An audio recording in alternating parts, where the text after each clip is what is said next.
y el tema que vamos a tratar ahora es la sentencia y la muerte de Jesucristo. Entonces ahora vamos a tratar estos puntos y el primero es pues que Jesús, cuando lo arrestaron, lo llevaron ante un concilio. Y ese concilio, pues ahí estaba el sacerdote Caifás, estaban unos escribas y estaban unos ancianos, estaban varios ancianos ahí. Pero ¿qué sucedió ahí? ¿Qué fue lo que pasó en el momento que él se encontraba enfrente de ellos? Acordémonos que lo estaban acusando falsamente, dice la palabra de Dios. Lo acusaban falsamente. Y dice ahí que como no encontraron motivo de cómo acusarle, entonces ellos vinieron y contrataron, ¿verdad? Unas personas,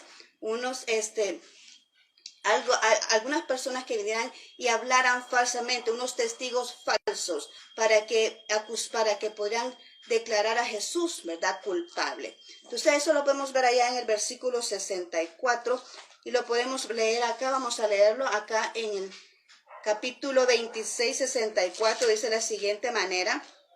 Vamos a leerlo y dice: Jesús les dijo, porque ellos le preguntaban, y dices que tú eres el Hijo de Dios, tú eres tú eres Dios, tú eres el Cristo. Y ellos decían, Jesús les dijo, tú lo has dicho, y además os digo que desde ahora veréis al Hijo del Hombre sentado a la diestra del poder de Dios y viniendo entre las nubes en el cielo. Amén. Entonces, solo porque Jesús contestó eso, ellos lo trataron de blasfemo, y ese fue un motivo más que agregaron, ¿verdad?, para poder sentenciar a muerte a nuestro Señor Jesucristo.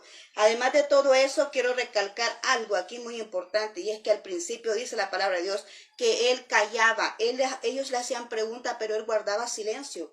Pero ahí podemos notar también en esa porción bíblica que dice en el versículo 67 que ellos le escupieron, ellos le bofetearon su rostro, ¿verdad? Le golpearon, injuriaron, dice la palabra de Dios acá, pero él mantenía la quietud, o sea, él estaba callado, él no hacía nada. Y yo me pregunto, ¿cuántos de nosotros a veces nos molestamos por alguna mala información que nosotros escuchamos, por alguien que nos ha levantado una calumnia, por alguna ofensa? ¿Cómo nos molestamos y cómo venimos y decimos, me voy a vengar de esto que me están haciendo? Pero Jesús no fue así. Mira todo lo que le hicieron acá, y esto también pasó cuando estuvo ante Pilato.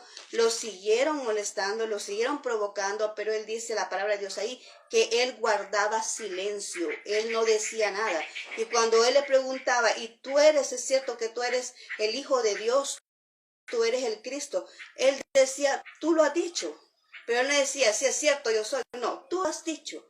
¿Verdad? Qué importante es eso, que las otras personas hablen de nosotros. Eso nos da una enseñanza. Recordemos que nuestro Señor Jesucristo es nuestro modelo. Y todo lo que nosotros estamos viendo acá son aspectos que nosotros como hijos de Dios pasamos en nuestro recorrer cristiano. Y qué bueno es, porque él decía, siendo el Hijo de Dios realmente, él no se tomó esa molestia de decir, sí, yo soy.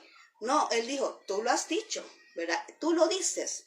Entonces cada quien pues, lo mismo pasó con Caifás, lo mismo pasó con Pilato, ¿verdad? Ellos fueron los que le dijeron, y tú eres el Cristo. Y él viene y le dice, si tú lo dices. Entonces estamos entendiendo acá, ¿verdad?, qué importante es que las demás personas reconozcan quiénes somos en Jesús. ¿Cuál es el testimonio que estamos dando? Porque eso es lo que Jesús estaba ahí evidenciando o dándose cuenta, o estaba él probando qué es lo que pensaban ellos de él, si realmente habían identificado que él era Jesús. Por eso le decían, si tú lo dices, ¿verdad? Le dejaba a ellos ese criterio de pensar quién era él. Pero otro acontecimiento más pasó aquí ante Pilato, y es que en esos momentos ellos daban libertad a unos delincuentes que tenían ahí, ¿verdad? Daban libertad a un delincuente en ese tiempo de fiesta que tenían, y ahí había un hombre llamado Barrabás. Entonces Pilato viene y saca a Barrabás y empieza a preguntarle a las personas, a los que estaban ahí acusando a Jesús, ¿a quién quieren que suelte para las fiestas? ¿A Barrabás o a Jesús? Él hacía esa pregunta, les daba para que ellos le daban esa alternativa para que ellos puedan decidir a quién iban a liberar, si a Barrabás o a Jesús. Pero qué sorprendente es que la misma gente que lo seguía, La misma gente que veía los milagros, la misma gente que escuchaba las enseñanzas de Jesús, la misma gente que lo seguía, la misma gente que lo escuchaba, la misma gente que decía Hosana al Hijo de David, la misma gente que estaba aclamando el nombre de Jesús, esa misma gente es la que decían ahí, crucifíquenle, crucifíquenle. Es la misma gente que se levantó a condenar a Jesús en ese momento. Pilato sabía que era inocente y lo vemos allá en el versículo 18, capítulo 27. Ahí dice, ¿verdad? Que por envidia lo habían apresado. Dice, en el 27, 18 dice, porque sabía que por envidia le habían entregado.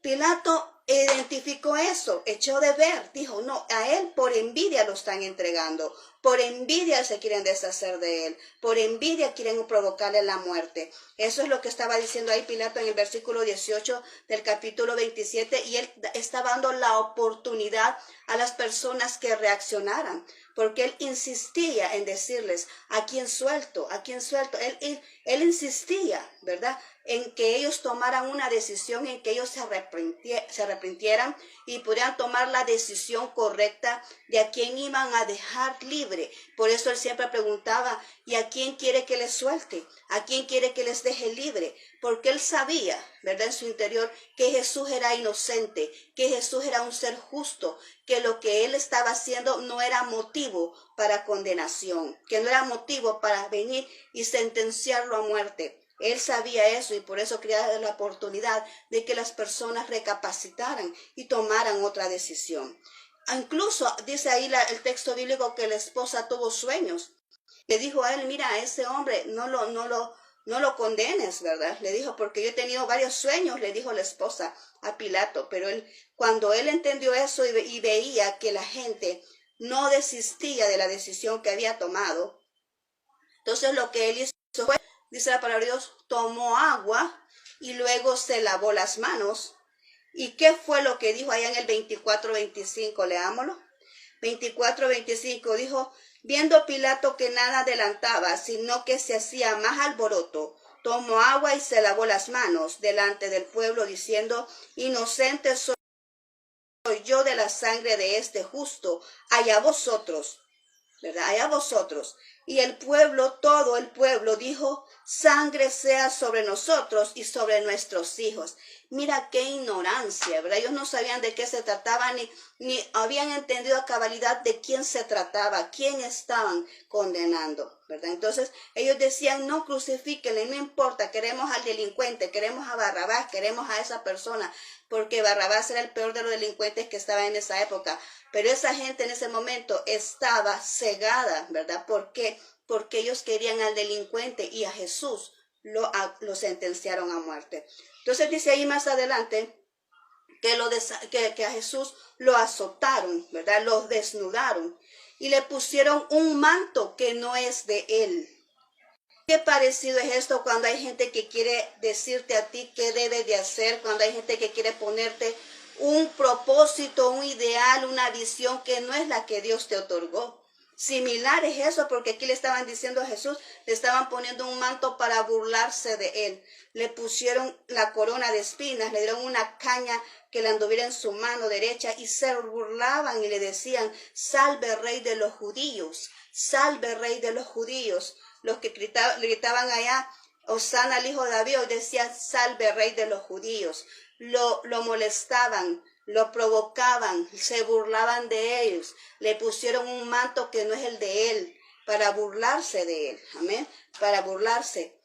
Pero mi pregunta es, ¿acá qué enseñanza nos deja?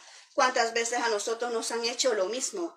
¿Cuántas veces a nosotros nos critican por lo que hacemos? ¿Cuántas veces nos han impuesto actitudes o actividades que son las correspondientes a lo que Dios ha dicho? ¿Cuántas veces hay gente que nos quiere ver haciendo otra cosa y no lo que Dios ha dicho?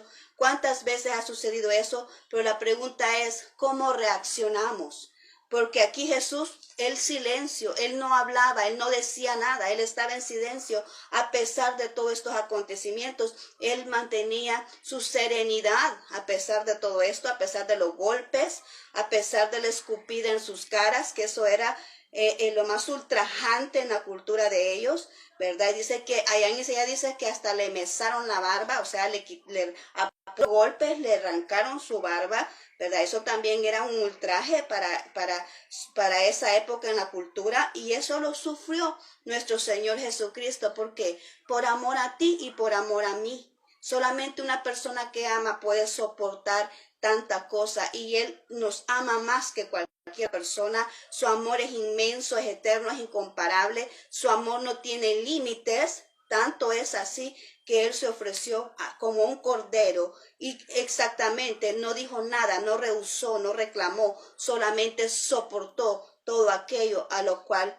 le destinaron. De ahí podemos ver que lo sentenciaron, ¿verdad? Lo azotaron. Y quiero decirte que los látigos que ocupaban para azotarlo, dice la cultura que tiene unos ganchitos al extremo, y que cada vez que cae el látigo, ese látigo en sus ganchitos arranca la sangre, arranca pedazos de carne, ¿verdad? Trae de regreso pedazos de carne de la persona donde le está cayendo el látigo.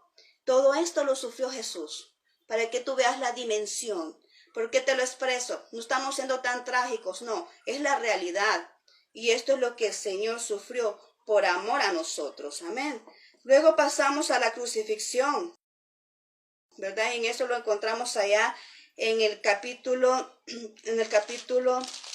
28, no, perdón, en el capítulo 27, 32, ahí está lo que es la crucificación de Jesús, ¿verdad? Y lo crucificaron en un lugar que se llama Calaveras. Solo imagínate, el Gólgota significa calaveras. ¿Qué significa calaveras? ¿Qué sucede donde hay calaveras? Que cuando tú ves una calavera, ¿qué dices ahí? Este es un cementerio, dices tú. Este es un cementerio, aquí solo hay muertos. Pero imagínate qué lugar el que el Señor escogió para que les crucificaran. Un lugar donde se le llama muerte, para venir Dios y dar vida en ese lugar. Es que Dios cambia todas las cosas. Jesús cambia todas las cosas. Donde dio muerte, dio vida. Amén. Entonces, Él vino a hacer lo contrario. Así como aquella vez que estábamos hablando de las serpientes de Egipto, que los dos, tanto Faraón, hicieron serpientes, como también la vara de Aarón, pero la vara de Aarón, la serpiente de Aarón, se comió las dos serpientes de Faraón. Y mira ahora aquí, el lugar que se llama la calavera, un lugar que significa muerte, un lugar que significa cementerio. Ahí muere el Hijo de Dios. ¿Para qué? Para rescatarnos y darnos vida eterna, porque Él no nos quiere muertos, Él nos quiere vivos, porque eso es lo que significa Él. Dice que Él es la resurrección y la vida. Amén. Y el que cree en Él, aunque esté muerto, dice que vivirá. Entonces, Él murió en ese lugar que significa muerte, que significa cementerio, para darnos vida, para despertarnos, para ser esas personas que echemos afuera, ¿verdad? Toda aquella frialdad, ¿verdad? Entonces Él vino y murió ahí para darnos vida, para que seamos personas activas, ¿verdad? Y ahora bien, y vida eterna sobre todo, ¿verdad? Que es el verdadero significado del por qué Él entregó su vida ahí en sacrificio. Dice que luego pues repartieron sus vestidos, echándolos a suerte, lo desnudaron y le pusieron, los vestidos se los repartieron ellos en suerte. Y dice allá en Lucas, dice la palabra de Dios, que decía el Señor, perdónalos, porque ellos no saben lo que hacen. Ellos ahorita estaban con otro entendimiento. Acuérdate que el pueblo de Israel es el que le había rechazado a Jesús. No entendían realmente, no identificaron quién era Él. Y en ese momento, ¿verdad? Ellos le rechazaron. Y por eso dice el Señor, perdónalos, porque ellos no saben lo que están haciendo. Y estaban repartiendo sus vestidos, ¿verdad? Y en la cabeza le habían puesto un letrero que decía, este es el rey, Jesús es el rey de los judíos. Ese era el rótulo que tenía él sobre la cabeza. Y además de eso, dice la palabra de Dios ahí, que lo acompañaron dos ladrones, uno a la izquierda y otro a la derecha, ¿verdad? Pero esos ladrones empezaron también a provocarle y decirle, bueno, y tú que no eres el Hijo de Dios, ¿por qué no te salvas a ti mismo, verdad? Tanto que dices que en 3 días tú vienes y levantas el templo, ¿por qué no te rescatas a ti mismo? Uno de ellos diciéndole de esa manera. provocándole, y el otro viene y le dice, mira, cállate, porque esta persona sí es una persona justa, una persona que no tiene pecado, en cambio tú y yo sí tenemos pecado. Y le dijo a uno de ellos, mira, Señor, perdóname. Y Jesús le dijo, desde ahora tú estarás conmigo en el paraíso.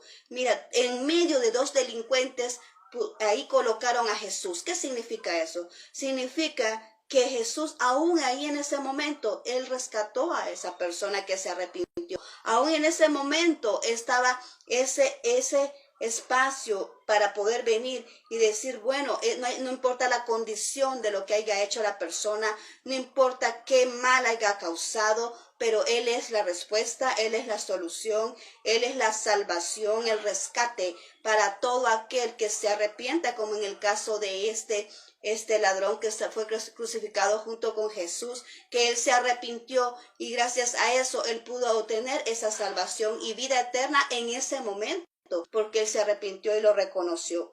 Luego ahí dice, vea, continuamos en la misma lectura de ese capítulo, dice que en la hora sexta y a la hora novena hubo tinieblas y Jesús exclamó, Eli, labactami, Dios mío, ¿por qué me has desamparado? Desde la hora sexta hasta la hora novena. Yo he estado investigando la hora sexta, pues prácticamente es a las 6 de la mañana y la hora novena pues a las 3 de la tarde, ¿verdad? Entonces se cree que a las 3 de la tarde es un aproximado que es donde Jesucristo fue que expiró y dijo, Señor, en tus manos encomiendo mi vida, consumado es. Amén. Pero desde ese momento que él dijo esas palabras, desde ese momento que había oscuridad, ¿por qué había oscuridad? No, había una lejanía, por eso decía él, Señor, Señor, ¿por qué me has abandonado? Padre, ¿por qué me has abandonado? Porque de ese momento él sintió esa distancia, ese desapego de su Padre Dios. ¿Por qué? Porque en ese momento Jesucristo era pecado, ¿verdad? Y ante el Padre no puede haber pecado, ante la gloria de Dios no puede haber pecado. Entonces en ese momento, ¿verdad? En ese momento hubo esa separación del Padre y el Hijo. Y en ese momento pues él sintió que estaba solo y por eso se oscureció. Es por eso que muchas veces podemos ver nosotros que en el clima y en la tarde, yo no sé si pasa ahí por donde tú vives, pero casi siempre ha sido así, en la tarde como es ahora de las 3 siempre se pone algo oscurito. Yo creo que Dios pues tiene bien marcado el tiempo, todo puede fallar menos eso. No sé si tú te has fijado, pero es que Dios tiene el control de todo y este es el momento en que nosotros conmemoramos esa circunstancia, ese evento donde Jesús ofreció su vida. En ese punto fue donde Jesús expiró y ahí dijo, consumado es, y el pecado fue vencido en ese momento. Satanás fue derrotado en ese momento. Quiero que entiendas la dimensión de ese instante. Cuando Jesús vino y expiró, dijo, consumado es. En ese consumado es, te estaba diciendo a ti, eres libre de pecado. Yo te estoy lavando con mi sangre, dice el Señor. Eres libre de pecado. En ese momento que Jesús dijo eso, el enemigo, el diablo está vencido, está derrotado. Y todas las bendiciones que podamos obtener a través de esa muerte de Jesucristo fueron liberadas desde ese momento que Jesús dijo, consumado es. Mira qué importante es esa frase para nuestra vida y ese momento en que Jesús expiró, ¿verdad? Dijo, consumado es. Ahora bien, después de eso dice que se tembló la tierra y el velo del templo se partió a la mitad. Desde la época de Moisés, nadie podía entrar al lugar santísimo porque ahí es donde estaba la presencia de Dios y solamente lo hacía el sumo sacerdote y el que venía intercedía por todo el pueblo. Pero desde ese entonces Jesús se declaró sumo sacerdote porque él abrió esas cortinas, se rajaron a la mitad, como dándonos a entender que hoy tú y yo podemos entrar a la hora que nosotros queramos, en el momento que nosotros queramos, a la presencia de Dios, porque no hay nada que pueda obstaculizar el paso para venir y tener esa relación con Dios, para venir y tener ese encuentro con nuestro Dios. Es en ese momento, ¿verdad?, donde se quita ese velo para que tú y yo podamos accesar a la presencia de Dios libremente. Y eso lo hizo Jesús cuando expiró en la cruz y empezó a temblar, ¿verdad? Ahora bien, vamos allá al siguiente punto y es que en ese momento también llega la sepultura, ¿verdad? Llega la sepultura, dice acá que cuando llegó la noche, estamos hablando de un día como hoy, ¿verdad? De un día como hoy, en este momento, si nosotros fuéramos en la historia, podríamos decir de que en este momento Jesús está en la cruz. Amén. Porque a las 3 de la mañana, a las 3 de la tarde, perdón, Él expira prácticamente. Pero ya en la noche, dice aquí, así dice literalmente, cuando llega la noche, allá en el 57, lo vamos a leer para que veamos exactamente cómo dice.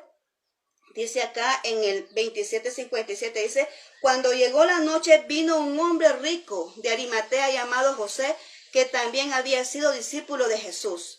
Este fue a Pilato y pidió el cuerpo de Jesús. Entonces Pilato mandó que le diesen el cuerpo, y tomando José el cuerpo lo envolvió en una sábana limpia y lo puso en un sepulcro nuevo que había labrado en la peña, y después de hacer rodar una gran piedra al entrar al sepulcro se fue. ¿Quién pidió el cuerpo de Jesús? Esta persona que se llama José de Arimatea, una persona que tenía dinero, dice la palabra de Dios. Hasta eso, y eso fue en la noche del día viernes, hasta eso, ¿cómo podemos ver cómo estaba el plan perfecto de Dios? Que todos los recursos estaban listos en el momento que Jesús los iba a necesitar. ¿Te has dado cuenta de eso? ¿Has venido notando la historia como lo hemos venido estudiando acá? Es que todos los recursos los ha tenido Jesús en el momento preciso que Él los ha necesitado. ¿Y sabes por qué? Porque esto sucede cuando estamos en el tiempo de Dios, cuando estamos accionando en el tiempo de Dios, cuando obedecemos a actuar en el tiempo que Dios nos dice, cuando decidimos obedecer a la instrucción que Dios nos da y hacerlo en el momento específico que Dios lo dice. Así resulta todo. Aparentemente tú puedes estar operando en alguna circunstancia y tú no ves los recursos, pero quiero decirte que cuando Dios te ha llamado, cuando Dios te ha escogido y te ha dado una visión, también Él te va a otorgar los recursos que necesitas en el momento preciso que tú los necesites. Ahí van a estar esos recursos, porque eso es lo que nos enseña nuestro Señor Jesucristo ahora, que todo lo que Él necesitó, todo lo que Él necesitó estuvo ahí en el momento exacto que Él lo necesitaba. Todo lo que Él necesitaba estaba en el momento exacto cuando Él lo requería. Y todo fue hasta la sepultura. Había un hombre que ya Dios había puesto en su corazón que tenía que darle el sepulcro a Jesús para que fuese enterrado. Mira qué maravilloso. ¿Qué podemos aprender de toda esta historia hasta el momento de aquí de Jesús? ¿Qué podemos entender de todo esto? ¿Por qué Jesús se entregó? ¿Por qué Él vino y hizo eso? Dice la palabra de Dios en Juan 3:16 que lo hizo por amor a la humanidad, por amor a ti, por amor a mí. Lo podemos tomar así de esta manera para aquellas personas que no tienen a Cristo y para nosotros que le hemos reconocido que ese amor ha sido tan grande que así es el precio que Él se decidió a pagar para que tú y yo tuviéramos esa salvación y no nos condenáramos, no nos fuéramos al infierno, sino que nos fuéramos juntamente con Él a los cielos, a celebrar esas fiestas con Él cuando Él venga por nosotros. Ahora nosotros tenemos ese derecho a entrar al reino de los cielos cuando le hemos reconocido en nuestro corazón como Salvador personal. Pero también podemos ver esta historia como para darnos fuerzas a nosotros que estamos batallando con tanta cosa que está sucediendo, porque el enemigo, ¿verdad? Tiene que trabajar, tiene que operar. El enemigo anda como león rugiente viendo a quién devorar. ¿Y sabes por qué? Porque los tiempos son los finales y siempre Él va a querer distanciarnos de Dios, va a querer distraernos de Dios y va a querer alejarnos del camino que Dios ha destinado para cada uno de nosotros. Él está luchando para alejarnos de su presencia. Entonces, asimismo, ¿verdad? Podemos nosotros tomar este ejemplo de Jesús, que Él siempre se mantuvo firme. Él no estuvo dando explicaciones a quien no le iba a agradecer esa explicación, a quien no merecía esa explicación. Él no se la daba y así era la personalidad de Jesús. Estamos hablando bíblicamente, no estamos inventando nada. Y tú puedes leerlo ahí todo, ¿verdad? Y Jesús así era Jesús. Él no daba explicación a la gente que no meritaba darle la explicación. Él se mantuvo firme y no le sacaban de sus casillas cuando venía y le decían, lo estaban ahí agrediendo, como lo podemos ver en estos versículos o estos capítulos que acabamos de estudiar ahora. Todo lo que le hicieron a Jesús, Él se mantuvo sereno. Y Él nunca dijo en ese momento, sí, yo soy. No, lo dijeron ellos, los que lo estaban acusando.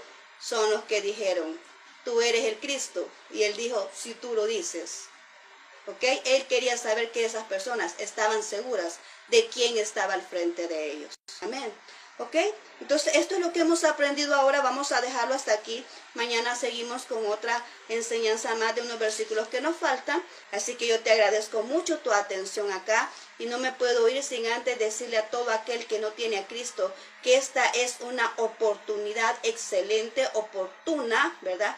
Para venir y abrir nuestro corazón a Dios, ¿verdad? Este día que Jesús ofreció su vida en esa cruz, este día que Jesús derramó su sangre en esa cruz para rescatarte de ese pecado. Él te ama tanto y no quiere que tú te condenes. Él te ama tanto y por eso ofreció su vida en la cruz. Por eso soportó todo lo que soportó, porque te ama. Su amor es eterno, dice Jeremías. Con amor eterno te he amado. Por eso prolongué mi misericordia. Él te está dando la oportunidad que te arrepientas. Por eso te ha otorgado vida. Por eso tienes vida ahorita, porque Él te está esperando con los brazos abiertos. Así que si tú quieres recibir a Cristo, quiero que por favor repitas después de mí. No esperes mañana, el mañana no es de nosotros. Ahora es que Dios quiere que tú abras la puerta de tu corazón a Él. Repite después de mí. Señor Jesús, yo he escuchado esta palabra. Gracias, Señor, por permitirme escucharla. Reconozco que soy pecador. Yo me arrepiento y te doy gracias, Señor, por derramar esa sangre en la cruz por mí, por limpiarme, por rescatarme. Yo te abro las puertas de mi corazón para que tú puedas morar en él. Séllalo con tu Espíritu Santo y que yo pueda tener la seguridad de la salvación de mi alma. Gracias, Cristo Jesús. Amén y amén. Bien, yo te felicito si tú hiciste esta oración conmigo. Dice la palabra de Dios que ahí arriba hay un libro donde está tu nombre anotado, ¿verdad? Ahí está anotando Jesús tu nombre, un nombre nuevo que te está dando. Y te invito a que te congregues a una iglesia que esté cerca de tu casa o donde el Espíritu Santo te lleve. Pero es necesario que tú te congregas para que puedas aprender y crecer en la palabra de Dios. Amén. Ahora vamos a orar para despedirnos y nos vamos a ver mañana, Dios si lo permite. Señor Jesús, gracias por esta palabra. Señor, gracias por ese sacrificio que hiciste en la cruz. Gracias, Señor, porque es por ti que hoy tenemos, Señor, esa oportunidad de venir y tener esa vida eterna. Señor, es por ese sacrificio que tú hiciste, es por esa sangre que derramaste, por todo lo que tú sufriste y aguantaste ese dolor por cada uno de nosotros, por el amor que nos tienes. Gracias, bendito Dios, por ese grande amor y sublime amor que no se puede comparar a ningún otro, Señor. Gracias, Padre mío, porque eres tú el que nos ama de tal manera y te ofreciste por nosotros. Gracias por darnos vida, Señor, en ese momento y por rescatarnos, Señor, de las garras del enemigo. Gracias, bendito Jesús. En tus manos pongo cada persona que escuche este mensaje, aquellos que lo van a hacer posteriormente, aquellos que lo han hecho ahorita. Gracias, bendito Señor. Bendícelos poderosamente, bendice sus familias, bendice sus entradas y sus salidas, Señor. Guárdalos en todo momento. Gracias, bendito Señor. En tus manos depositamos este día. Gracias, Jesús. Amén y amén. Muy bien, muchas gracias por tu atención nuevamente. Te espero mañana, ¿verdad? Vamos a hablar otro tema y así es que si el caso pues no me puedes contactar en vivo, pues entonces ahí va a quedar el video, ¿verdad? Para que tú lo puedas ver posteriormente. Muchas gracias por tu atención. Te mando muchos abrazos donde te encuentras y que el Señor te bendiga poderosamente y nos vemos a la próxima si Dios nos permite. Bendiciones.